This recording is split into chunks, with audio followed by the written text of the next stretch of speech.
Welcome to SoCal Dram Tram. It's Christmas on the bar. I'm Matt. And I'm Cesar. And today, before we get into this bottle, which y'all know it, y'all probably love it, y'all have probably seen a million reviews on it, so why are we doing it? But before we get into that bottle, we just want to say if you're new here, hey, thanks for coming by. Don't forget to hit that subscribe button on your way out. If you're a returning viewer, we appreciate you sticking around.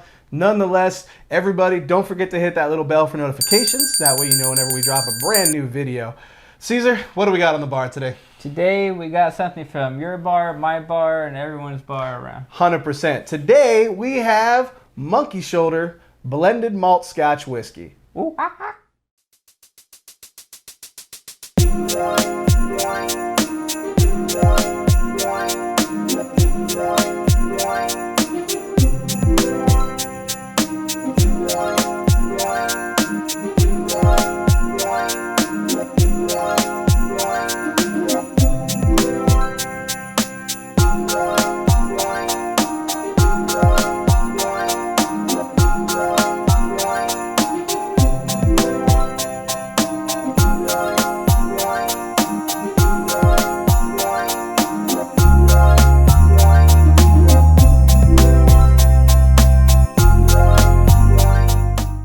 So, Monkey Shoulder, it's a pretty familiar product. You know it, you love it, more than likely. But this is not a stranger to anybody. So why are we doing it? Well, it was our turn to take a stab at it. That's right, it's our turn. It's next on the SoCal Dram Tram. You will like it and you will love it. Nah, I don't know, maybe you hate this whiskey, I don't know, that's okay. What I will say about this whiskey, like I said, other than it being familiar and being pretty much readily available anywhere you go. You can find it in bars, you can find it at drugstores, you can find it at a damn CVS. That's how readily available this whiskey is. About 30 bucks, 40% ABV. This comes from William Grant & Sons, and if that name sounds familiar, that's because they are a producer of Glenfiddich, Balvenie, Kenivie, which so happens to be the blend of malt in this particular whiskey. So Monkey Shoulder, what's it all about? Well, we're going to get into it and finally give you our thoughts on it because we always use this as a reference point, but we've never actually sat down and done it.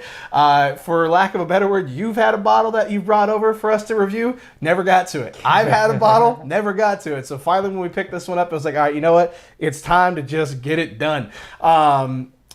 Yeah, so it's one of those things. It's great in cocktails. It's great neat. It's a gateway scotch for all intents and purposes. This is one that I brought over to a buddy's place, and he was like, holy crap, what is this? So we're going to get into it. We're going to give you our thoughts. Before we get into it, though, what are your general thoughts on Monkey Shoulder? Well, I mean, Monkey Shoulder, I remember being, back in my young days, was definitely the first go-to hit it. Most bang for your buck, and then time happened, and we got to time and whiskey happened. Yeah, time and whiskey happened, and we got to experience a lot more. That'd be a great title for like a biography one day. Time and whiskey. No, but it was our first go-to. I mean, it wasn't hard to get flavors out of it, and it wasn't a punch in the face with alcohol at all. So it was pretty easy drinking. Absolutely. I mean, it's very light in its flavor profile. I've referred to this in the past as like a gimme scotch. What I mean by that is like, it spoon feeds you what it's going to give you, right? And there's nothing wrong with that. Like, this is a great gateway scotch for people who are curious about scotch but don't necessarily like smoky, but at the same time don't want to spend the money on like, an age-stated single malt or anything like that. Before we get into the glass, though, I'm going to go ahead and shout out my coin today. I'm actually going to be using the third fill Scotch for Dummies coin. That's right. And I'm going to actually be using the Mastro coin, that's right, we've been drinking. Drew's coin, I love this coin. I thought it was a really cool design, and happy to be using it. 10 points if you know what score Drew gave this. Put it down in the comments, let me see what you know. That's right, I know. What are you using today? So for my coaster coin, it's Old Soul, the whiskey soda. And then for my topper coin, it's going to be the one and only Scotch whore. Shout out to the dummies. Because I'm a whore and I love Scotch. He's trying to take my title. But really, we're both just trying to take Mark's title. Okay, so again, give me Scotch, right? It's going to give you exactly what you'd expect. Although I will say, it's not at all like ethanol-y, right? Not at all. Like it's not giving you the sharpie, nail polished, harsh notes of like young whiskey or anything like that we normally get. It's not making you want to pull back a little bit. Yeah, like you can take a good whiff.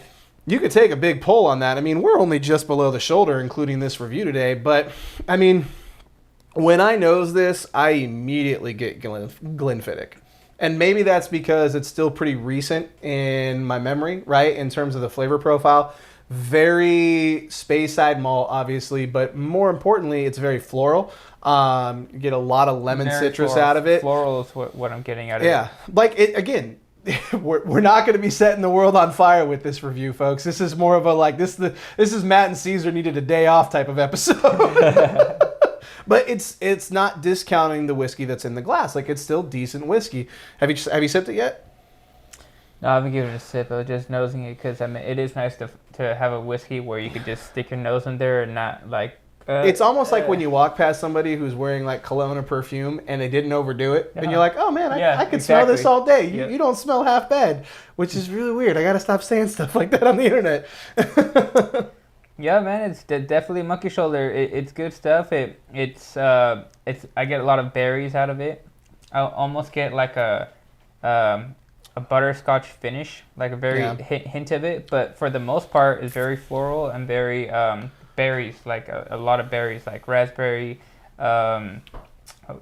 blueberries, blackberries, the hairy ones, you know. So like lemon heads. Like they're the non-sour versions of lemon heads. Like that's kind of like this for me. Like it's a lemon hard candy. I get that. I get a little bit of your berry note for sure. And like I said, I think that's mostly just citrus for me. Very floral, like I said, on the nose.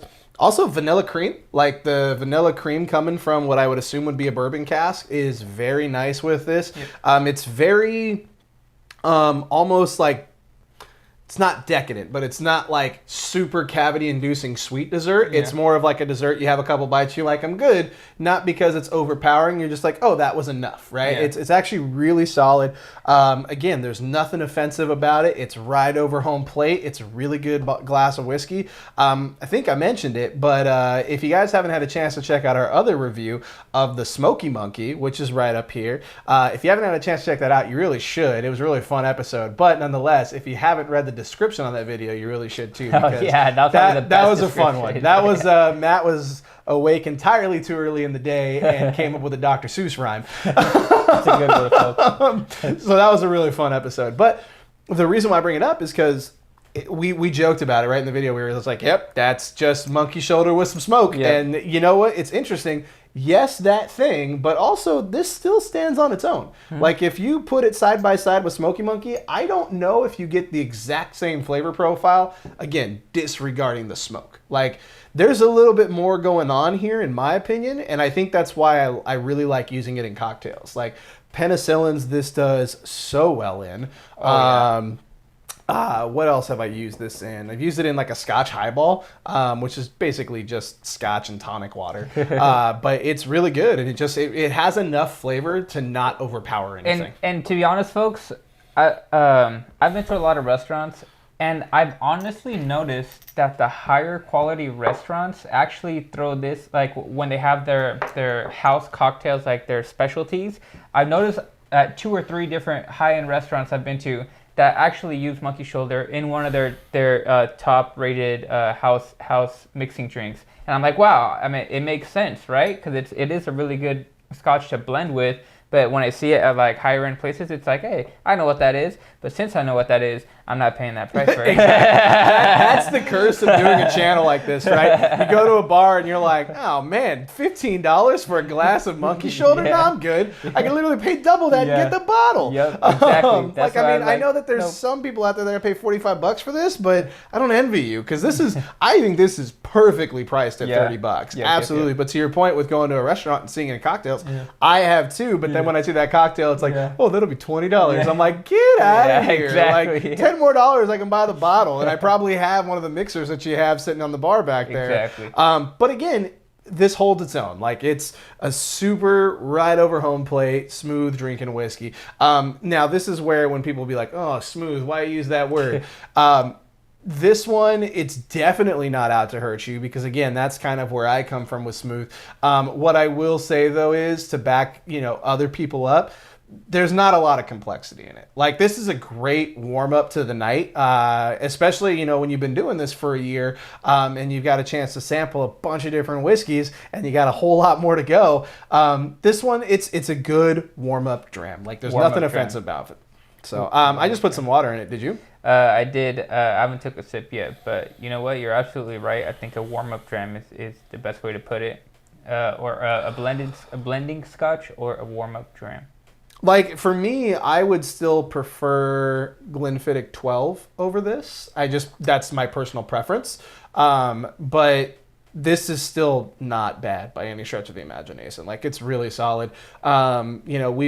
We've gotten a couple, different blended scotches where I'm kind of like, oh, how would it hold up? And maybe that's a review someday. Maybe we do a battle of the blends. You know what I mean? Where we just have all the blends there and say which one comes out on top. But when we did our budget whiskey series, this was in there, and it didn't make it to the top 5. I was impressed. I think this one got to 6 or 7 of our top 10, which, by the way, if you haven't checked out our budget series, it's right up here. It was a fun series. We're going to do more stuff like that in 2021.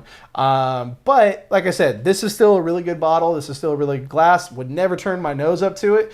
I guess I'm going to get into it with water and see what I get. Yeah, on the nose, I think it smells like water. Yeah, it kind of kills it. It kind of kills the nose. Hard. As far as taste goes, I mean, there's a little something there when it rests for a minute. Sorry.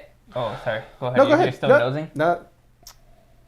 I was just going to get into the taste. Go for it. So the taste with water for me, I mean, it brings everything down a notch. If anything, it kicks up a little bit of a spice, which is probably the one part I didn't like from it.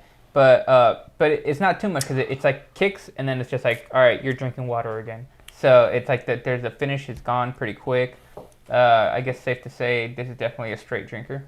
Yeah, this is, you can drink it neat. You can put it in a cocktail. With the water, it does lose a little bit. So I think that's why it does do so well in cocktails, because you still get the malty flavor, but you have those added things. Yeah, the malt definitely stays. That's probably what makes everything. It's interesting with the water on the nose, though. I was saying there was something there. I almost get a little bit more of your raspberry note. A little bit more. Not much, but that's the only thing I'm getting, because you're absolutely right. Water does kill the nose for me, which is kind of a bummer. And to be honest, I think this might be the first time, minus the blind, that I've ever put water on it. Like, intentionally put water on it, right? But it's not bad. Like I said, if I had to give this guy a score, $30, a lot of value there. 40% ABV, so we're literally going for max amount of distribution. Because of where I'm at in my journey with whiskey, I'm saying this guy's a 2. I think 2 is still solid for this. Again, I think if you're brand new to whiskey, I think this is something that you should try, because, again, you're going to get an idea of malted whiskey, essentially. Malted, is that a word? I don't know. But you're going to get an idea of what malt whiskey is going to be. And if you like something like this, then you have a plethora of options, because this is basically coming from Speyside. So you have a lot of options, and it'll kind of give you an idea of if you're going to like Scotch without breaking the bank. Like, a lot of people will be like, oh, I want to get into Scotch, and they go and they jump on like a Macallan, and it's like, oh man, I don't really like this, and it was $90 and it smells like tire. You know what I mean? Like, this is not going to break the bank for something that is going to give you a lot of value in terms of figuring out where you want to go. So it's a 2 for me. So for me, I was going to rate the same thing. I'm going to give it a 2. So 2, I'd still replace it on my bar, just nowhere near as fast as the other one. I'd always have this on there for cocktails. Yeah, exactly. It's a good blending Scotch. I mean, because you don't want to put no $100, $200 bottle into mixing with something else. So definitely good at blending Scotch. 2, it's still a decent review, so I'm still willing to buy it again. But definitely, exactly like you said, where we're at in our whiskey journey, it's a 2. It's a 2 for us right now. Yeah, absolutely. And again, there's nothing wrong with that. We would absolutely replace it. We just, there's bigger and badder whiskey that we like. And there's no bad whiskey. It's just whiskey that we prefer. But yeah, do us a favor, guys. Hit us up in the comments. Have you had Monkey Shoulder? You know you have. Don't lie to us. let us know your thoughts. Do you like Monkey Shoulder? Do you hate Monkey Shoulder? What do you use it in? Make some or leave some cocktail recipes down there, because I'm always open to hear about new cocktails too. But nonetheless, guys, hit us up on Facebook, Instagram, Twitter. We love interacting with you guys there. Our Instagram actually just broke 700 followers the other day, which is still mind-blowing to me. If you haven't had a chance to hit us up there, definitely hit us up there now. And yeah, guys, everybody ring the bell for notifications. That way you know when we drop a brand new video. You never know what we're doing. You got anything else you want to add on this one? That's it, brother. All right, well, stay safe, drink well, folks. All aboard. Catch you next time. Hey, everybody. Hope you liked that video. Don't forget to hit that bell for notifications. And don't forget to subscribe.